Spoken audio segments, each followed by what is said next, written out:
The Spanish Civil War is a very interesting point of history.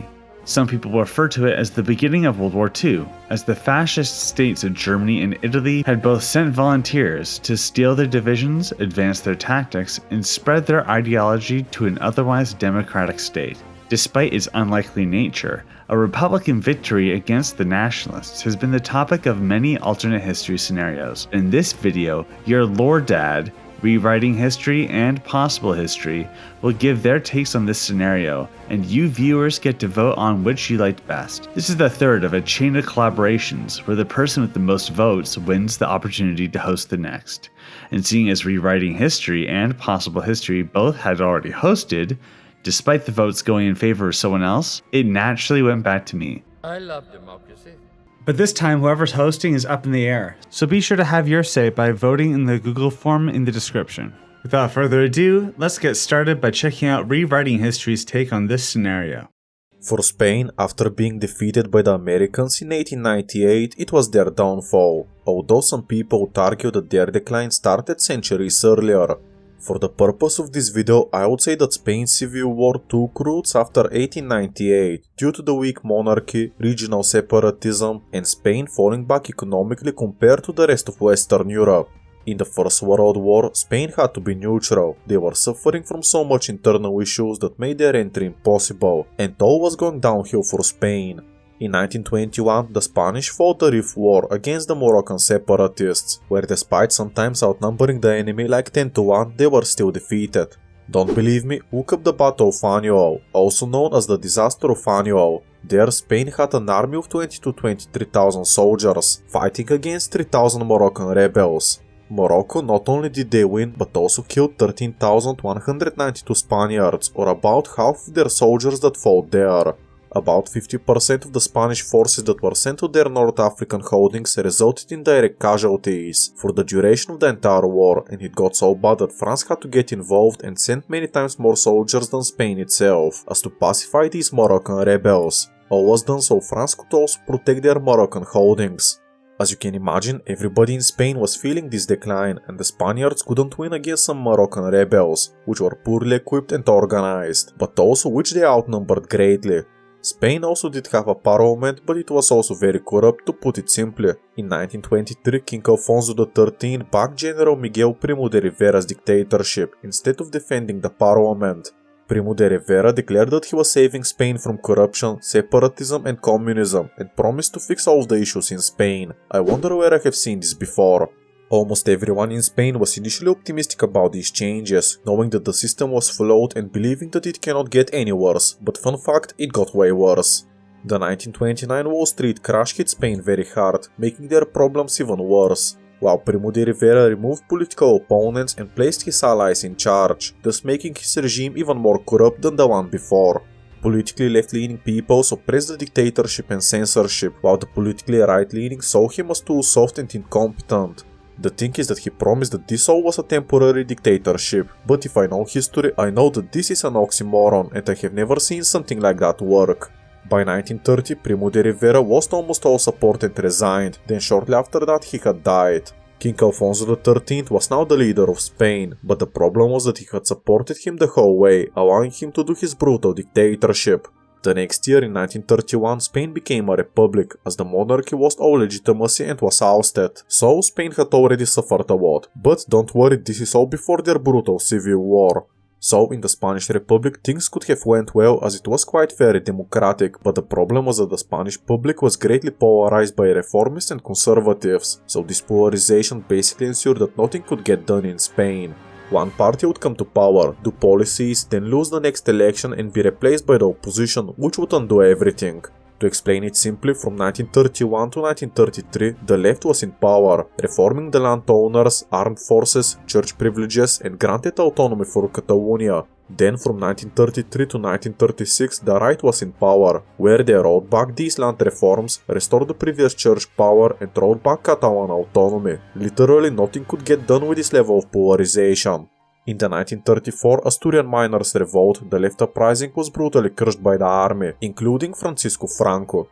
Thus, both sides were started to grow tired of each other, and unrest grew in Spain. This reached a breaking point in February 1936, as the Popular Front won the election and promised a lot of important reforms, which the conservatives absolutely despised. Thus, more clashes on the street and ethnic violence ensued. The breaking point was reached when José Calvo Sotelo, a monarchist right-leaning politician, was assassinated by the left. The problem was that the state security forces were also allegedly involved, and acting illegally and using their taxpayer dollars to eliminate the opposition. Then the political right reached a boiling point, knowing that the left was going to establish a communist dictatorship. The right retaliated by a group of generals in the name of Franco, Moa, and Sanjurjo staging a coup. On the 17th of July 1936, an army was raised in Spanish Morocco, but the intent was not to start a civil war, rather than to seize power and replace the Popular Front. I hope that you can understand in detail regarding the build-up to the Spanish Civil War and why I believe it was inevitable, as these problems culminated after 40 years of weakness. For the purpose of the narrative of the video laid out by LoreDad, we need to make Republican Spain win the Civil War. Now, I know that this was perhaps a long introduction to why the war happened in the first place, and I had not yet covered the Spanish Civil War, but by 1936 I would argue that the Republican side was just unsavable, so to achieve their victory in a plausible way, we would have to make some changes even prior to the Second Spanish Republic. I would start with Primo de Rivera's dictatorship, where if he is slightly more corrupt and brutal, but also losing more forces in Morocco, all of which I don't think is too unreasonable, the anti-Primo de Rivera slogan supporters would drift more left, and since he is slightly worse in this alternate history, the left would have more support than historically, at least ever so slightly. Then the Republic would be established and the Popular Front would rule it from 1931 to 1933, where they historically passed some very important reforms, but some minor changes could give them a lot better odds at winning later on. They should grant Catalan and Basque autonomy, and while it would for sure be later reversed, this gesture is important as these people would want to join their cause later on. One policy I would like them not to enact would be in the reduction of their military spending, where the left-leaning Republicans sought to boost the economy by cutting military spending, but unknowingly to them they would be fighting a civil war 3 years later, so cutting this military spending greatly weakened the Republican side. I would suggest that instead of doing that they would retire right-leaning generals and monarchist officers and replace them with their allies, thus giving them more control over the army, which is important later on. The final change I'd like to make is to prevent the assassination of José Calvo Sotelo in July 1936, as this basically sparked the Spanish Civil War, but the Republican side was not ready for it just 4 months after taking charge of the government. Under the 1931 Spanish Constitution, the Popular Front would rule until 1940, then there would be another election. But as there were also elections in 1931, 1933 and 1936, as you can see the government of Spain did tend to collapse quite often. Now for this scenario, the Popular Front still comes to power in February 1936 and would not assassinate José Calvo Sotelo in July 1936, so the civil war would start later on into the Popular Front's governance, which would only make them even more ready to respond later on.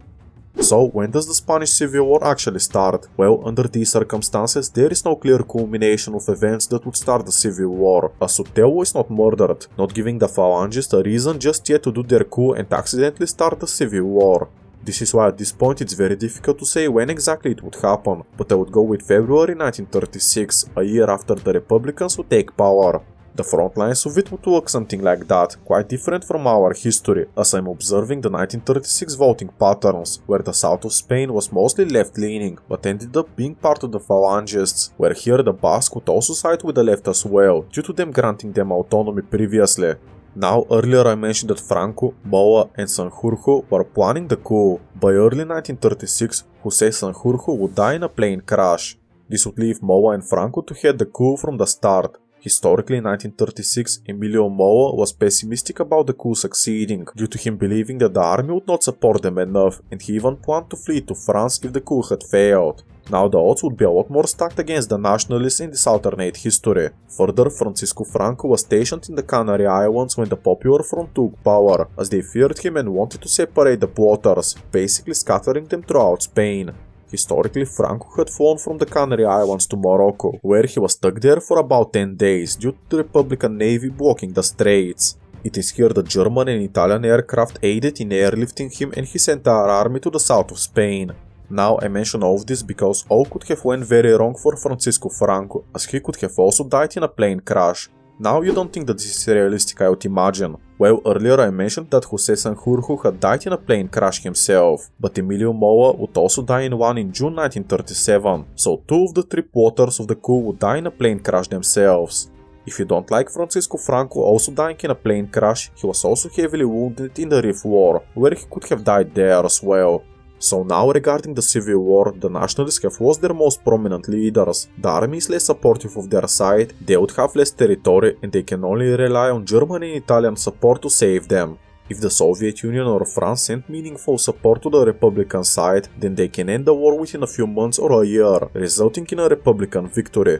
Another thing as to help the Republicans is that they can promise independence or autonomy for Morocco if they side against the Nationalists, which had a heavy stronghold there.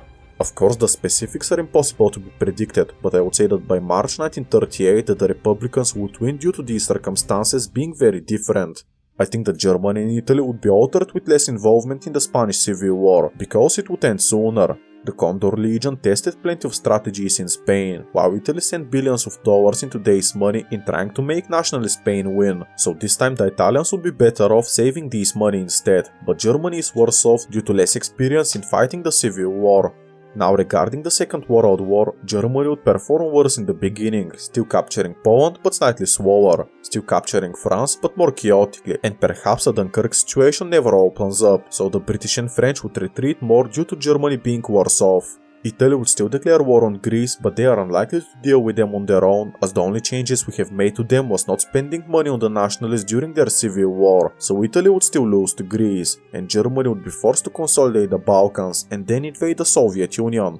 An argument could be made that Germany could want to invade Spain as well, that is so ideologically similar to the Soviet Union, fearing a second front that could open up, but I have already made a video on this topic on my channel, so I would go with something more original that the other creators have not yet made. I would have the Second World War to go much like historically, ending in a German defeat, with Spain remaining neutral for the most part and perhaps declaring war on Germany later on as to join the League of Nations and qualify for the Marshall Plan later on. So, this alternate Spain is not led by Francisco Franco and would be quite left-leaning, potentially even fully communist, but due to geography they're not going to be so much Soviet-aligned. In fact, I can compare them to Yugoslavia, communist but also not a Soviet puppet state.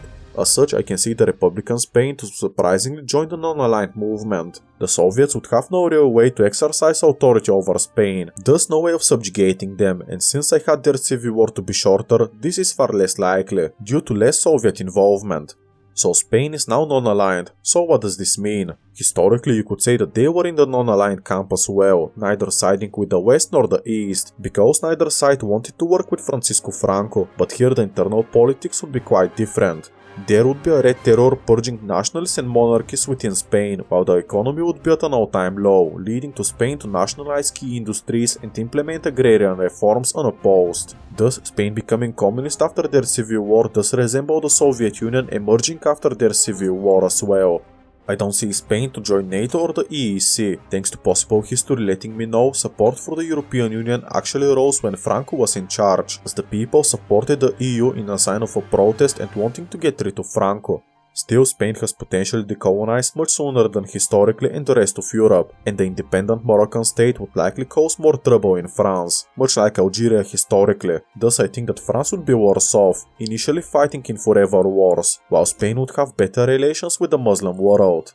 Portugal in this alternate history I think would be screwed, as this socialist Spain is right on their border, so this would put great pressure on the dictatorship by Antonio Salazar there. When the Portuguese colonial wars would start, Spain could support the colonies and tensions in Iberia could be very high. Further in France, with them likely losing Morocco and Algeria sooner, plus having a socialist country on their borders, support for communism in the country would likely rise, but so does the rise for nationalist parties, so I think that France is possibly worse off, as their people would be more polarized.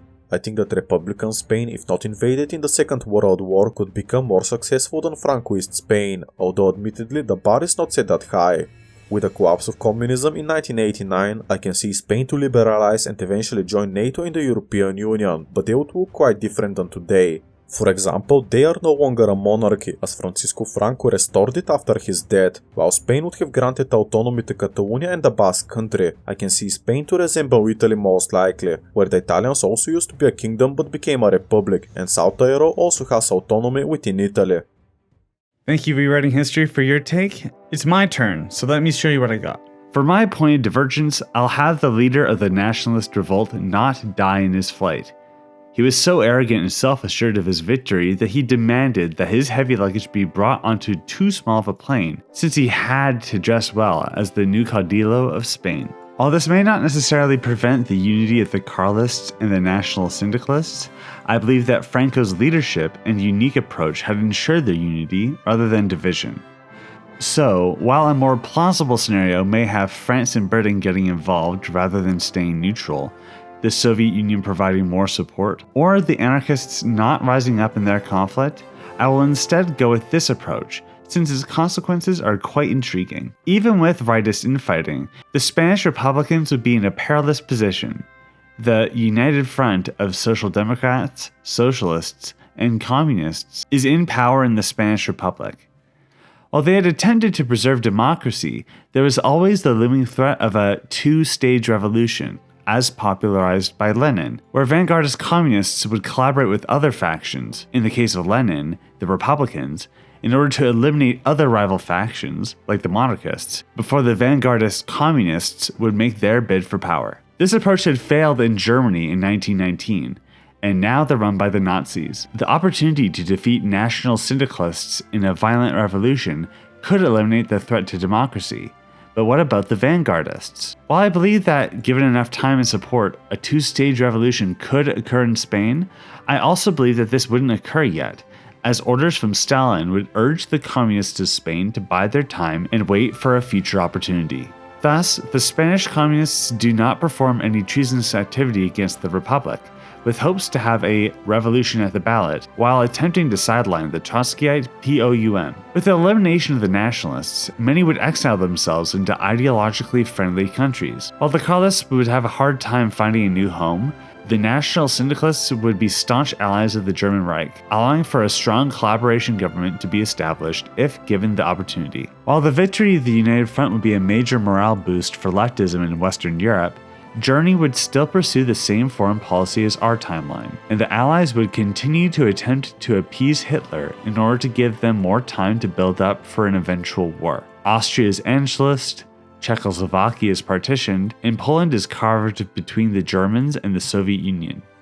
The French and British fight Germany to preserve an independent Poland, but the German blitzkrieg tactics allow for a quick seizure of Paris, where our first major consequence of the point of divergence is revealed. In our history, the French government had reorganized itself to become the French state. What we now know as Vichy France had only controlled a small portion of their de jure territories, with the rest being annexed by the Axis, or occupied by the Germans for the sake of continuing the war against Britain. This odd situation was tolerated by most of France initially, due to the Vichy French's claim to legitimacy. But as the horrors of fascism had been unveiled, and the Allies had continued to gain victories, the French resistance would grow, leading to D-Day succeeding and the liberation of France. In this timeline, the Spanish would be direct allies of Britain and France, meaning that the Third French Republic, who had decided to surrender in July 1940, would instead retreat their government to Algiers, with their army retreating to the Pyrenees to attempt a liberation by land. The Third Republic would not elect to surrender in this timeline, as their Spanish allies give them a direct means of reclaiming their lost territories, and the natural fortifications of the Pyrenees would prevent blitzkrieg tactics from enveloping the Spanish Republic. While an optimistic view, the reality would be that Spain's internal situation would be incredibly flimsy. The war with Germany would give remaining nationalist cells the opportunity to begin to revolt, causing the supply chains to the front line to be compromised. This would allow for mountaineered combat specialist forces in Italy and paratroopers in Germany to execute different forms of warfare, causing this conflict to enter a third phase. While these Axis forces would see moderate success, the lack of a collaboration government in France would mean that the Axis would be extremely overextended. In our timeline and in this alternate history, Hitler would frequently petition Britain for peace, which was continuously rejected by Churchill. While German bombers would likely be preoccupied bombing French and Spanish cities, the Italian entry into the conflict would lead to the Italian African colonies to be occupied, and with the security of the Gibraltar Straits and the Balearic Islands under Allied control, A potential for the south of Italy to be invaded far earlier than our timeline is a genuine possibility. Hitler would order several large-scale operations to be executed, with the intent to subjugate Spain entirely. While this would allow for the German collaboration government to gain support, the Republicans' experience in guerrilla warfare following the Civil War would make an effective occupation difficult. As the war continues, the capability for the Germans to occupy French and Spanish territories would diminish, and the lack of dominance in Europe prevents those who had historically folded into Germany's sphere to instead stay neutral. Something that would be extremely beneficial to them, as the Soviet Union would eventually break the Molotov-Ribbentrop Pact and invade Germany. In our history, the Soviet Union had given the Germans a lot of support. This may imply a certain level of admiration, but was truthfully a realpolitik measure. By supporting a revanchist state who is at war with the two largest European empires, the destabilization of their economies could lend to communist revolutions. While the Germans had attacked the Soviet Union in a surprise invasion, it was not a surprise that the non-aggression pact would be broken. Only who broke the pact? The Soviet Union was planning on invading Germany during their engagement with the Allies, but had failed to strike first. The previously mentioned lack of dominance and continuous European threats would give the Soviet Union the confidence to invade Germany directly, seeking to spread the revolution to them and ensure the national security of the workers' state. For the sake of keeping things short, I won't go into too much detail regarding how this war would develop. This is simply because the overextension of Germany should not be understated, as even the Soviet Union, despite their purges, would be able to occupy most of Germany. The Allies would be able to gain the favor of anti-fascist military coups in Germany and Italy alike, allowing for an organized resistance against the communistic threat that the fascists had preached, but failed to properly mobilize against, instead fighting amongst themselves. This infighting amongst capitalists would give the Soviet Union the perfect opportunity to spread the communist revolution to the industrialized West. The united fronts in France and Spain would shatter, as vanguardist communists would execute their plans for revolutions, with their capability of doing so emboldened by the fascist occupations radicalizing the citizens. The disorganized German state would soon fall, and the communist movement in Italy would overtake the monarchy. Soon, a repeat of the Second World War would occur once again, where Britain stands alone against a hostile Europe. But this time, there would be no hope of liberation. While the Americans may still be able to support the British following the defeat of Japan in their otherwise regional conflict, they would not have the will or capacity to liberate all of Europe from communism. If the war does escalate to the deployment of nuclear bombs, the advantage that the USA would have could soon be leaked to the USSR by spies, just like our history. And, even in the case of a Cold War, the balance is extremely lopsided. In the likely event of an American defeat, the possibility of a Red Order is extremely likely. But in reality, there would be plenty of opportunities for internal unrest and differing opinions on leftism to prevent a global united communist government. But we're getting way out of the scope of this video. Besides, that's something more suitable for Krasnot anyway. It's LoreDad. I just realized that there'd be another interesting scenario here. Italy might not even join the war against France if they don't feel prepared enough. If France didn't surrender, then it's like, oh no, they're still capable of fighting. At what point would Italy feel pressured enough to join Germany? I assumed that they would just join because of their agreements with Germany. But it could even be that Mussolini goes, I don't want to lose my empire, and then joins the French and British and the Spanish Republicans, which would be very controversial. But then he would be able to potentially get a buffer state out of Austria, maybe renegotiate Yugoslavia. It's a possibility, and it would prevent necessarily the entirety of Europe falling to the Soviet Union. But I decided to go against this just because it's not really in the theme of what the United Front was in Spain and things like that. But that isn't to say that Franco's rise to power in Spain is solely responsible for the prevention of this fate. This is only one speculative timeline of many, which is why I defer to possible history to give his take on the scenario. What I want to explore today is not necessarily a concrete scenario around the topic, but rather a fascinating piece of possible history which I rarely see explored in Republican Spain scenarios. It is well known that, aside from the internal factions, Germany, the Soviet Union and Italy were each heavily involved in this conflict, with it often being characterized as a German-Soviet proxy war. Yet it was actually Italy which in pure numbers was the most involved foreign power in this conflict. Italy sent a significant amount of guns and equipment to Franco, their air force harassed Republican positions, their navy was decisive in giving the Nationalists naval superiority, and Italy had the largest number of foreign forces active in Spain, more than twice the amount of the famous International Brigade of Volunteers fighting on the Republican side, and about 5 to 10 times the amount sent by the Germans. Of course, all of this wasn't for nothing. There were plans and assumptions on the side of the Italians that once the war had been won, Spain would drift into the Italian sphere of influence, the start of Italy's Latin axis, which may dominate the Western Mediterranean. There were also territorial ambitions at play. The Balearic Islands had a very strategic position, and either direct annexation, or at least a continued Italian presence post-victory, could have been very beneficial for Italy. This wasn't just bluster either. The Italians had played a major role in occupying the islands in the first place, and used them as major air and naval ports to fight the Republicans from. The leader of the Italian forces was swift to announce that Italy was never leaving, renaming the main street Rome Street and decorating it with Roman eagles.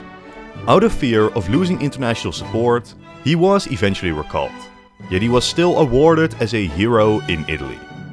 So, was Italy actually planning to annex the islands? Well, not really. They planned to make them independent, under Italian protection. Still, in practice, the point is that Italy would be in charge. But despite any ambitions or plans, once the Spanish Civil War ended, the Italians swiftly pulled their forces from the island. Part of this, undoubtedly, was that keeping the islands, or stripping them from Spain, would have made Italo-Spanish relations far more difficult, jeopardizing broader Italian goals. Beyond that, it has been argued the German invasion of Czechoslovakia played a major role in Italy's retreat, as it was now clear that war was brewing and Italy couldn't afford to focus on Spain anymore. But Italian considerations may radically change in the case of a Republican Spain, whether it be communist or democrat.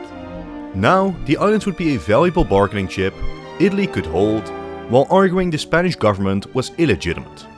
Another major aspect is that all of the Spanish colonial empire had sided with Franco, with northern Morocco specifically being a major base of operations. With Italian naval hegemony, this may very well mean that, while the Republicans win on the mainland, Italy not just attempts to keep the Balearics, but may well continue to prop up Franco's regime from Africa, greatly extending Italy's power projection in the Western Mediterranean, while the Canaries are major for naval flow through the Atlantic. Of course, if Italy does try such things, it risks international backlash. With the Republicans being victorious, France and Britain may be emboldened in rebuffing Italy and calling for full Spanish reunification. We even saw that in our timeline, where Britain sent their navy to Minorca, which was one of the final Republican strongholds, supervising the nationalist takeover to ensure Italy wouldn't try anything funny. Beyond that, there is of course no guarantee the nationalist coalition remains in any way intact after losing on the mainland, and they may just prefer to disband rather than fleeing to Africa under Italy's boot. So, those are the main issues with Italy's ambitions in case of a nationalist defeat, especially if the Republicans win rather swiftly, before Germany is so obviously on the path of aggression. Then France, Britain and the Soviets will have plenty of time to condemn and pressure the Italians regarding their new positions. It is even plausible, though unlikely, that France could intervene militarily to ensure the transition of power in Africa. Even Italy itself might at that point decide this project is not worth risking their reputation over, as by this point they were still weighing their options regarding Germany or the Allies. But there are a couple of ways to increase their odds. If the nationalist defeat is slow, Germany has already attracted most of the attention as the major troublemaker, and Italy's diplomatic missteps are better hidden. A slow defeat also allows Spain and Italy to prematurely make plans for a government in exile, increasing the chances the nationalists are indeed okay with it and Italian ambitions are indeed realized. Another good option is an alleged negotiation between the Republicans and Italy in 1937. The desperate Republicans asked Italy what their conditions may be for neutrality, and Italy allegedly responded, demanding Spanish Morocco recompense for their war costs, about 200,000 Italian settlers in Spain, about half of which going to the Balearics, and finally the use of a few air bases. These are rather heavy demands, but it is possible an alternate Republican government sees no viable alternative and accepts some sort of a deal. Since Britain and France consider the Republicans the legitimate government, they may still object, but it would be far more difficult to directly confront Italy over it. Of course, in whatever way we achieve this, the consequences are relatively minor if we change nothing else and just follow our timeline. Don't get me wrong, there are interesting military changes.